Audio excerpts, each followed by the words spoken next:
honestly, it gave me a lot of freedom and a lot of permission because there are a lot of stories I want to tell. And every month I have 12 different times of 30 days that I can write a book. Let's find out the best way to write a book, even if you're a rebel like me.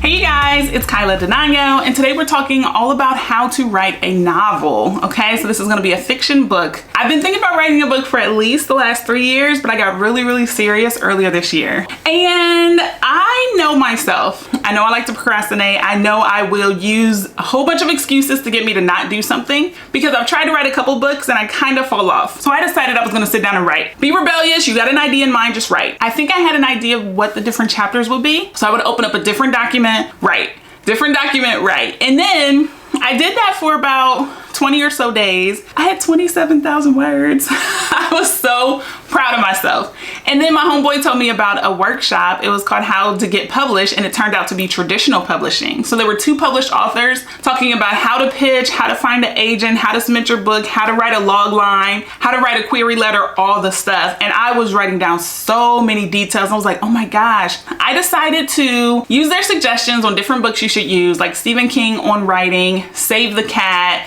and I also found this other book when I was at the library. No Plot, No Problem. The author of the book is Chris Beatty. The genre of the book is nonfiction. The theme of the book is instruction and writing guidelines, okay?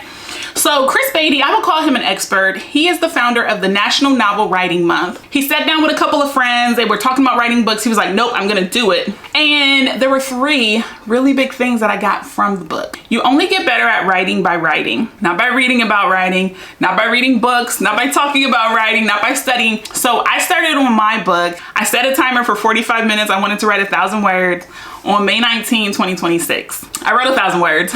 And then the reason why I think I'm having different chapters is because then I would say, oh, what about that story? And then I would open a different document and start writing it. I didn't want to be confined to just one thing. I was like, I want to write, I want to get it out. And I did that. And if I think of another story or another detail in a story, I'll be like, oh, let me go pull up that prior detail, or let me pull up that prior page from a different month and start writing. Y'all, I was reading it and I was like, this is so flat. I didn't mention the color of the walls. I didn't mention the condensation running down the cup. In just 2 months, I have noticed such a difference in my writing. I'm a expressive writer. I like to talk about how this is not red, this is not burnt sienna, this is melon. I've only learned that I really enjoy writing that way and that I am that descriptive through writing. So I've already improved in just 2 months of literally just sitting down and writing every single day. The second thing that Chris said that was really good is that there is a 5-click max when it comes to research. Now, because you're going to be writing a novel, which is typically fiction, you don't need to spend month after month after month looking up some of this and some of that and some of whatever. He says if you do have to research, you have 5 days total to research.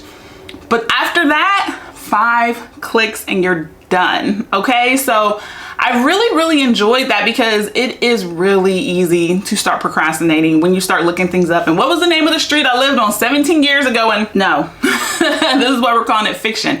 Even if you got to make up the street name, that's okay, because we're calling it fiction. Okay. So the third thing I absolutely love is that Chris says you have to let the writing take you where it wants to go.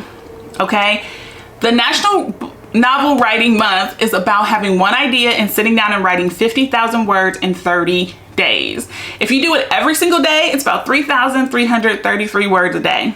There have been like New York Times best-selling authors. Water for Elephants is 50,000 words, and that book was written in the 30 days. And so nowadays, books like this are about 90,000 words. And that's okay too, because audiences have different appetites for how much detail they want and how much they want to hear and all of the stuff, right?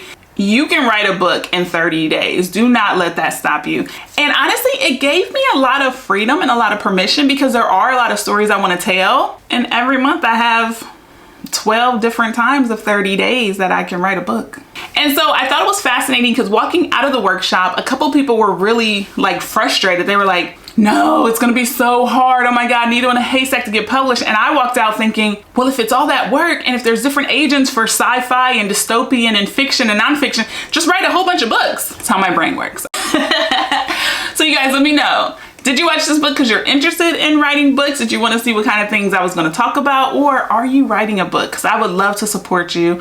I want to finish my book at the end of this month and then find some critique groups so that I can send in pages. And so a lot of the work happens after the book is written. Editors, agents, they got to pitch it, they got to change it, but like you just got to get it written, okay? And you got 30 days, so go write that book. All right, I will talk to y'all later. Bye.